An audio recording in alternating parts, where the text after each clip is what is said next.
Esta es la historia de una mujer militar, recién nombrada subteniente, que se enfrenta a unos narcos y matones que causan alboroto en un autobús, sufriendo acoso y burlas por parte de ellos. Antes de ver el video, les pedimos que se suscriban y le den me gusta. Eso nos da mucha fuerza. La noche en la ciudad fronteriza de Reynosa, donde siempre se respira una tensión fría al colindar con la zona de control militar y la frontera, llegó temprano y de repente, como siempre. Era una hora en la que la oscuridad, espesa como el petróleo, parecía tragarse incluso las luces de la caseta de vigilancia del cuartel militar. El último autobús de la línea norte, con destino a la Ciudad de México, se deslizó sobre el asfalto mojado para iniciar su viaje. Fuera de la ventanilla, una lluvia tardía de verano caía fina y largamente, escurriendo sin fin como las lágrimas de alguien. El interior del camión estaba lleno del aire tibio que escupía el viejo calentador, el olor a asientos húmedos y el silencio de los pasajeros, cada uno cargando con sus propias historias. Creaba la ilusión de ser un enorme ataúd de acero navegando en la oscuridad. El chofer, don Roberto, miró a los pasajeros por el espejo retrovisor. La mayoría eran soldados agotados por el cansancio, algunos obreros que regresaban a sus casas en la capital después de la jornada, y 1 o 2 estudiantes. A esta hora, el autobús siempre estaba lleno de fatiga. La subteniente del ejército mexicano, Sofía Hernández, tenía el cuerpo hundido en el asiento junto a la ventana, mirando distraídamente cómo las gotas de lluvia se juntaban en el cristal formando un solo hilo de agua. Hacía apenas 6 meses que se había graduado del heroico colegio militar y había sido asignada a una unidad en la frontera.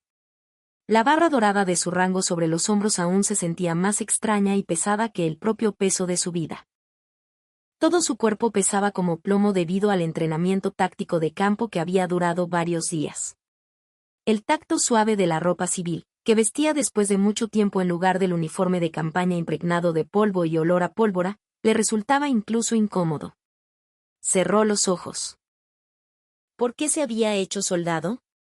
Más allá de un trabajo estable o las expectativas de sus padres, en su pecho siempre ardía una pequeña pero firme llama. El deseo, quizás ingenuo y desconocedor del mundo, de ser el escudo de los débiles. El recuerdo de su infancia, abrazando y recibiendo los golpes en lugar de su amiga que era acosada por los niños grandes del barrio. El miedo de aquel entonces y, sin embargo, el pequeño orgullo de haber detenido el llanto de su amiga. Quizás ese recuerdo la había guiado hasta la frontera norte, donde soplan los vientos más fríos de México. La vibración monótona del autobús la arrastraba lentamente hacia el pantano de un sueño ligero. Justo en diagonal detrás de Sofía, en el lugar más oscuro, estaba sentada otra persona. Su presencia era tenue, como si se hubiera fusionado con la oscuridad absoluta. No llevaba ropa lujosa, pero vestía un traje sastre negro, pulcro y con porte, que seguía las líneas de su cuerpo. En su rostro sin maquillaje estaban grabadas una profunda angustia y la sabiduría de los años, y un libro grueso de tapa dura descansaba abierto sobre sus rodillas, detenido en la misma página.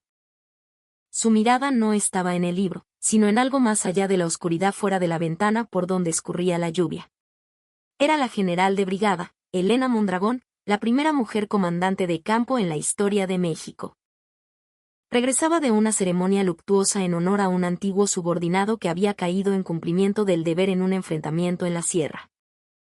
Al saludar frente a la urna y enfrentar el llanto del hijo pequeño que ni siquiera recordaría el rostro de su joven padre, sintió una vez más cuán pesadas eran las 2 estrellas, águilas, sobre sus hombros. Con el corazón apesadumbrado por la tristeza y el remordimiento, regresaba silenciosamente a la capital. En sus ojos, en lugar del paisaje exterior, solo parpadeaba la foto del joven soldado con un listón negro. La culpa por no haber protegido a su subordinado llenaba sus pulmones pesadamente, como el aire húmedo del autobús. Don Roberto verificó por el espejo que todos estuvieran sentados y jaló la palanca de la puerta con familiaridad. Con un siseo, la puerta se cerró y el autobús se convirtió en un pequeño mundo completamente aislado del exterior. El último autobús de la ruta inició su viaje hacia las luces de la Ciudad de México a través de la larga oscuridad. Pero el viaje de esa noche no sería ordinario. Antes de llegar a su destino, todos serían arrastrados a un vórtice del destino que nadie esperaba. Cuando el autobús salió de la zona urbana y entró en la carretera federal dominada por una oscuridad total, se encendió la primera chispa del incidente. Un hombre de mediana edad, tambaleándose por el alcohol a mitad del pasillo, no pudo resistir el movimiento del autobús tras un frenazo repentino y cayó hacia adelante. Su cuerpo chocó fuertemente contra un anciano de espalda encorvada que estaba de pie en el pasillo preparándose para bajar. El anciano cayó al suelo con un gemido seco, y de su desgastada bolsa de mandado rodaron unas manzanas bien maduras y una bolsa de pan dulce que seguramente llevaba para sus nietos. Con un golpe sordo, la vieja cartera de cuero del anciano también cayó al suelo, abriéndose. «Oye, viejo. Fíjate por dónde vas. Si ya estás viejo, deberías quedarte encerrado en tu casa. ¿Para qué sales a estorbar a la gente?» El hombre, en lugar de reconocer su error, comenzó a culpar al anciano a gritos. De su boca emanaba un fuerte olor a tequila barato y sus ojos inyectados en sangre estaban llenos de una ira irracional. Los demás pasajeros bajaron más la cabeza o desviaron la mirada hacia la oscuridad de la ventana. Era un paisaje triste y habitual en un país donde el miedo a que la injusticia se volviera contra uno mismo era mayor que la ira hacia la injusticia. El chofer, don Roberto, frunció el ceño mirando por el retrovisor, pero no podía abandonar el volante en plena carretera. En su lugar, verificó discretamente la ubicación del botón de pánico escondido bajo el tablero. Sofía se levantó de golpe de su asiento. Su corazón comenzó a latir desbocadamente. En su cabeza chocaban violentamente la advertencia racional: no te metas. Si te peleas con civiles siendo militar, solo tú sales perdiendo, y la orden ardiente en su pecho de que no podía dejar así a esa persona vulnerable. Pero su cuerpo ya seguía sus convicciones antes que a su razón. Ocultando el temblor de sus piernas, se acercó al anciano y lo ayudó a levantarse con cuidado. Luego se agachó y recogió con esmero las manzanas, el pan y la cartera abierta que rodaban por el piso del autobús. «Señor, discúlpese primero con el abuelo», dijo Sofía con voz firme, ocultando su nerviosismo, dirigida al borracho. «¿Qué? ¿Esta mocosa me va a dar lecciones a mí? ¿Crees que esto es el cuartel? ¿Te crees mucho porque jugaste a los soldaditos?» El hombre, apestando a alcohol, empujó bruscamente el hombro de Sofía. Ella se tambaleó, pero no cayó, como si tuviera los pies enraizados en la tierra. Apretó los dientes y miró fijamente a los ojos del hombre. Justo en ese momento, el autobús se detuvo en una terminal intermedia y 3 hombres corpulentos subieron al vehículo como si lo hubieran planeado. Miraron la situación dentro del autobús y se acercaron caminando con arrogancia, como si fuera su territorio. Sus miradas eran las de bestias entrenadas durante mucho tiempo en la violencia y la vileza, diferentes a las de la gente común. El que parecía ser el líder, un tipo de aspecto feroz, abrió la boca con una sonrisa burlona. «Vaya, vaya, nuestro amigo el Bofas haciendo escándalo aquí. ¿Y quién es esta muñequita? ¿Estaban platicando algo interesante con mi compadre?» Él era Javier el Bravo, un líder emergente de un grupo criminal que controlaba los giros negros y las apuestas ilegales en la zona norte. El borracho era solo un cebo. Esto era el inicio de un juego cruel contra los débiles que ellos realizaban por pura diversión. La aparición de la banda de El Bravo cambió completamente la atmósfera del autobús. Ya no era el simple alboroto de un borracho. Era una amenaza organizada y clara. El Bravo mandó al borracho hacia atrás y se paró frente a Sofía. Sus ojos recorrieron a Sofía de pies a cabeza como una serpiente. Donde su mirada tocaba, se sentía la desagradable sensación de un insecto sucio arrastrándose. Vio la cartera del anciano en la mano de Sofía y soltó una risita. «Uy, qué postura tan firme. ¿A poco estuviste en el ejército? ¿O eres militar ahorita?» Se rió con vileza y extendió la mano hacia la barbilla de Sofía. Cuando Sofía giró rápidamente la cabeza para esquivarlo, el ceño de él se frunció. «¿Qué pasa? ¿Te haces la difícil? Solo quiero platicar porque estás guapa, no seas tan sangrona». Sus secuaces rodearon a Sofía, riéndose entre dientes. Uno se pegó a su espalda creando una atmósfera amenazante, y el otro se sentó de lado en el asiento del pasillo opuesto, moviendo la pierna y disfrutando de la situación. De sus bocas salían sin cesar chistes vulgares y acoso sexual. Jefe, se vería más guapa con el uniforme, ¿no? Con esa carita estaría perfecta para sentarla en nuestro bar. Uno de ellos sacó una navaja pequeña de su bolsillo y se limpió las uñas, en un gesto de ostentación. El aire del autobús se congeló de miedo. El autobús quedó envuelto en un silencio perfecto. El chofer, don Roberto, veía la situación por el espejo pero no se atrevía a intervenir. Con las habilidades que aprendió en el ejército en el pasado, esos malandros no serían problema, pero como chofer responsable de la seguridad de los pasajeros, no podía actuar imprudentemente. En su lugar, usó el sistema de comunicación interna para enviar un mensaje codificado a la central: emergencia. Solicito apoyo policial. Los otros pasajeros cerraron los ojos fingiendo dormir. En el asiento delantero, un estudiante universitario, Carlos Ramírez, sacó su celular con manos temblorosas. En lugar de grabar un video, abrió una aplicación de transmisión en vivo sin sonido y comenzó a transmitir silenciosamente esta terrible situación. Tituló el video: Situación real en el último camión Ruta Norte. En ese autobús estrecho y largo, Sofía estaba completamente aislada. Sintió el sudor frío correr por su espalda. Las técnicas de combate y manejo de crisis aprendidas en el colegio militar pasaron por su mente, pero esto no era un campo de entrenamiento. Eran varios, y si actuaba precipitadamente contra criminales que no sabía de qué eran capaces, podría ponerse en mayor peligro. Además, los otros pasajeros podrían salir lastimados. Apretó los puños con fuerza. El dolor de las uñas cortas clavándose en su palma hizo que su mente se aclarara. El bravo disfrutaba del miedo de Sofía. Acercó su cara a la oreja de ella y susurró, apestando a una mezcla repugnante de tabaco y loción barata: Mija, no te pongas tan tiesa. Me siento solo esta noche, ¿qué tal si nos echamos unos tragos y la pasamos bien? Si nos diviertes, tanto el viejo como tú podrán bajar del camión sanos y salvos. Era una amenaza clara y la violencia más fea que pisoteaba la dignidad humana. Lágrimas calientes asomaron a los ojos de Sofía. No era solo por miedo. Era por la ira ante su propia impotencia y una vergüenza insoportable por esta situación tan sucia. Se sentía miserable por no poder protegerse a sí misma frente a las personas débiles que quería proteger.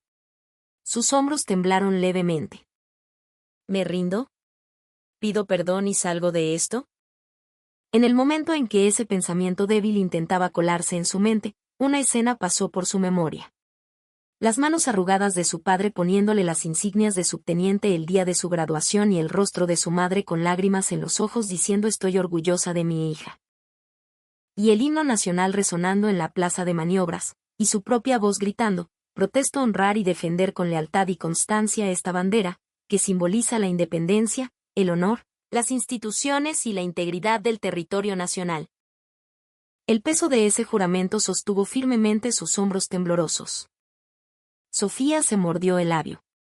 Las lágrimas desaparecieron. Levantó la cabeza y miró directamente a los ojos de El Bravo. Su mirada ya no era la de una jovencita temblando de miedo. Era la mirada de una oficial mexicana que no se doblegaría, apostando su honor, el honor de su uniforme y el de su país. Soy subteniente del ejército mexicano. Su voz era baja, pero el peso que contenía era lo suficientemente sólido para cortar el aire del autobús. Mi nombre no es tan ligero como para ser pisoteado por tipos como ustedes. La cara de El Bravo se puso roja de ira. Esta pinche vieja. Fue en el momento en que su mano volaba hacia la mejilla de Sofía. Será mejor que detengas esa mano ahora mismo. Una voz de mujer, grave y profunda, que parecía resonar desde una cueva helada, silenció todo el ruido del autobús. La voz venía del asiento trasero. Allí estaba sentada la mujer de mediana edad que nadie sabía desde cuando estaba ahí, quieta en la oscuridad. Ropa sencilla pero elegante, traje negro. En su rostro sin maquillaje estaban grabadas la sabiduría y la angustia, pero sus ojos brillaban sin vacilar como la estrella del norte en el cielo nocturno. El Bravo se desconcertó por un momento. Se dio cuenta tarde de que había alguien más en el autobús. ¿Qué? ¿Y esta doña? Mejor siga durmiendo y viendo el paisaje, ¿para qué se mete? La mujer se levantó lentamente de su asiento. Caminó hacia el Bravo. Sus pasos eran lentos y silenciosos, pero emanaban un peligro inmenso que nadie se atrevía a bloquear. Rodeó ligeramente con su brazo los hombros de la asustada Sofía, protegiéndola detrás de su espalda. Y luego miró fijamente a los ojos de El Bravo. Si vuelves a ponerle una mano encima a este oficial, ten en cuenta que tu vida podría terminar esta noche en este autobús. No había ninguna emoción en su voz. Por eso daba más miedo. Ella era la general de brigada Elena Mondragón, subcomandante de la 7ª Región Militar. Había presenciado toda la escena desde el principio mientras regresaba a la capital con el corazón lleno de tristeza. El Bravo soltó una risa burlona, como si fuera absurdo. Miró a sus secuaces, desconcertados porque su jefe había sido desafiado, y luego volvió a mirar a Elena.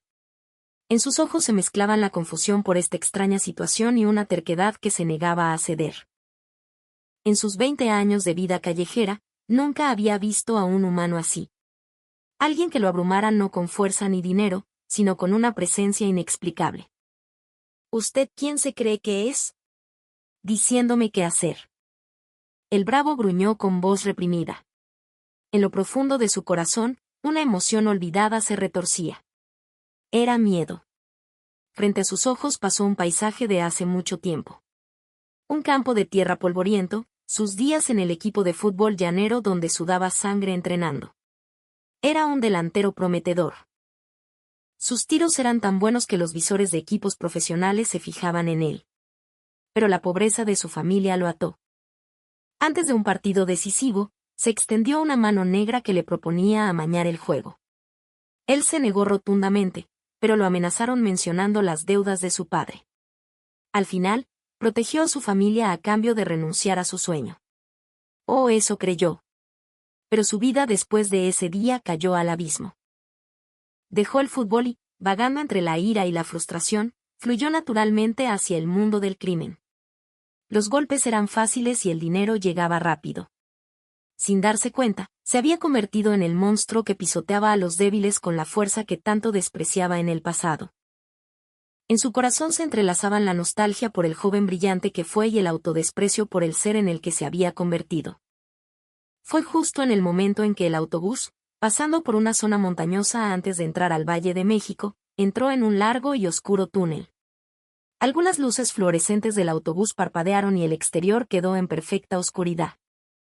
Al mismo tiempo, las barras de señal en los celulares de los pasajeros comenzaron a desaparecer una por una. En la pantalla de Carlos, el estudiante, apareció el mensaje conexión perdida. Ahora este autobús era una isla aislada, completamente cortada del exterior. Fue entonces. El anciano que había caído al suelo de repente se agarró el pecho haciendo ruidos de dolor. Debido al estrés y la tensión, su enfermedad cardíaca se había agravado.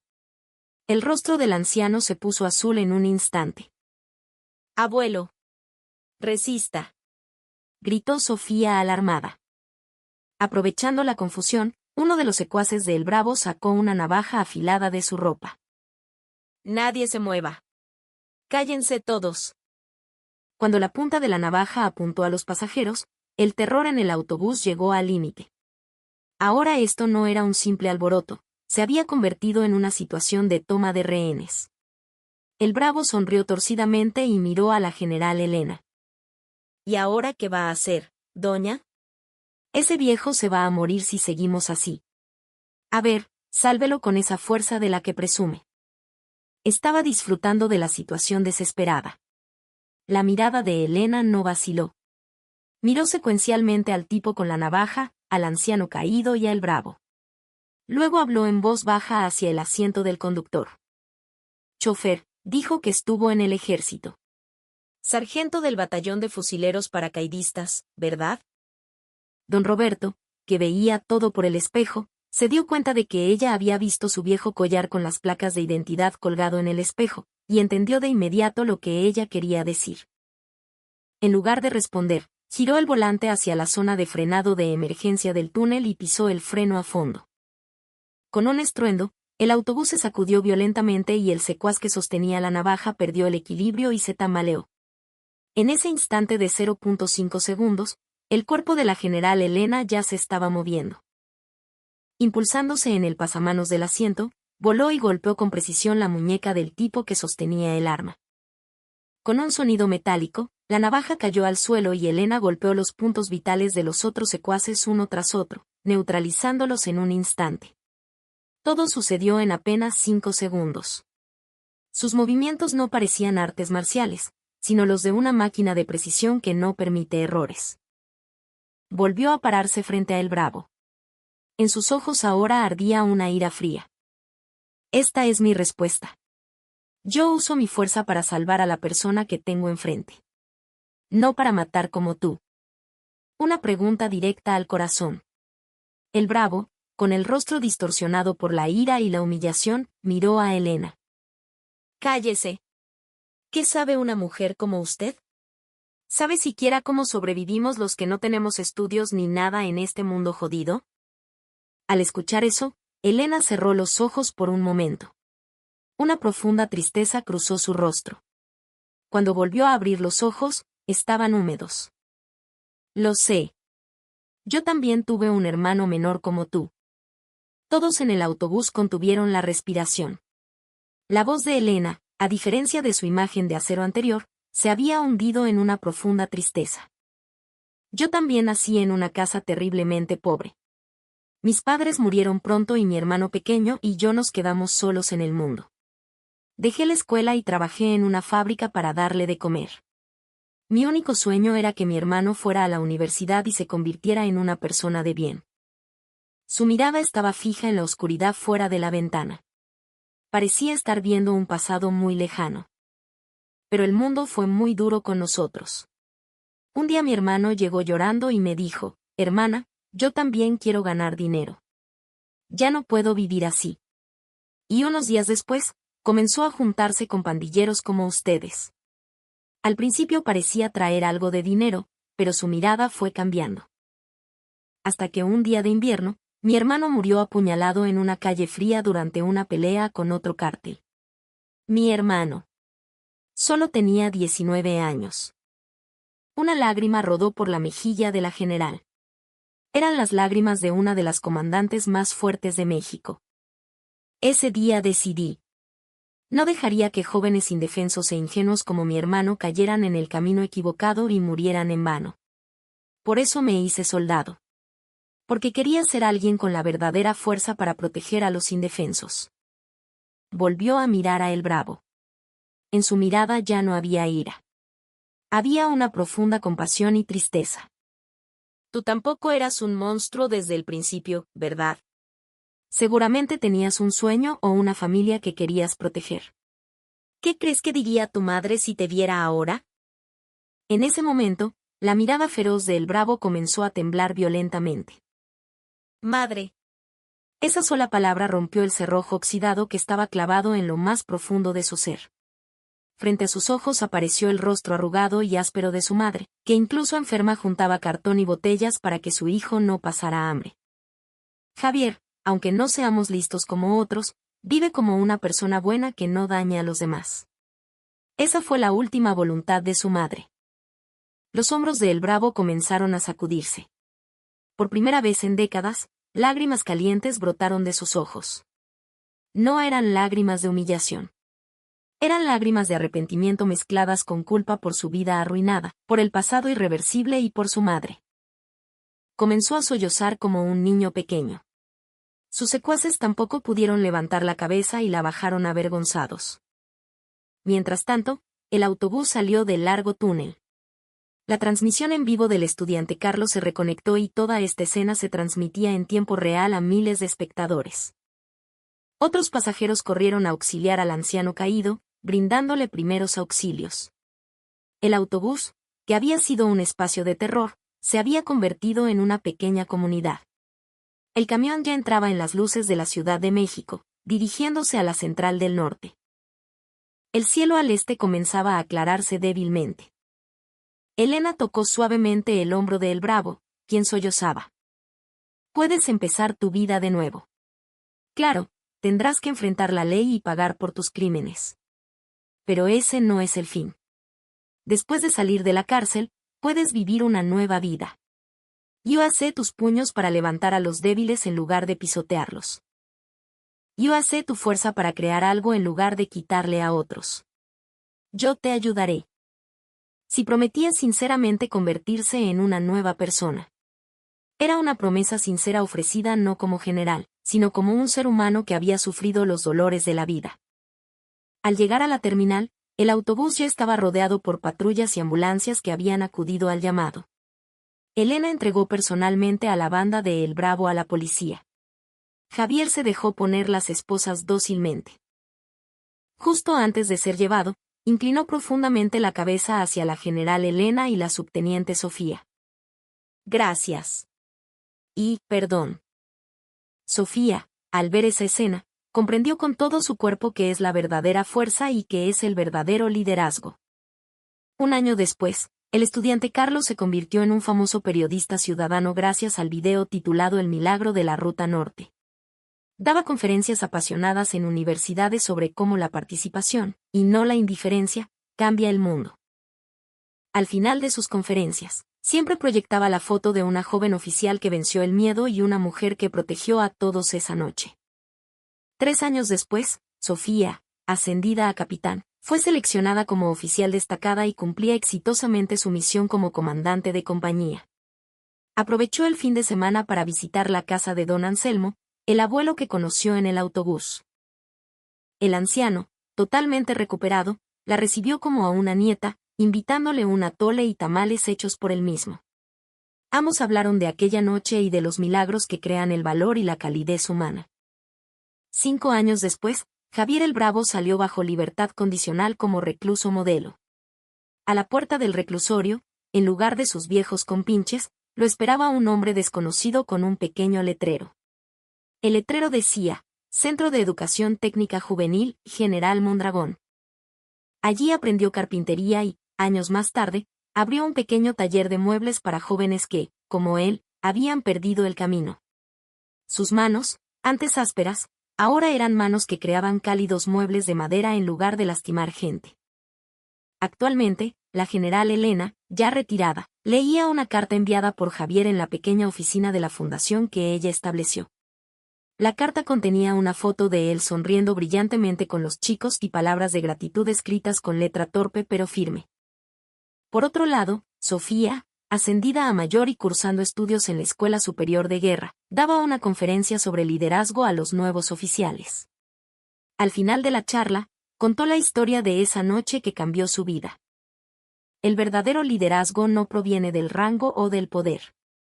Comienza con el valor de sostener la mano de alguien en el momento más oscuro y desesperado, y con un corazón cálido capaz de abrazar su dolor. El último autobús de aquella noche me enseñó esa verdad. Su mirada se dirigió al cielo de México que se extendía fuera de la ventana. Ahora comprendía con todo su corazón la importancia de lo que debía proteger y el verdadero significado de portar las estrellas. Gracias por ver el video hoy también. Si disfrutaron la historia,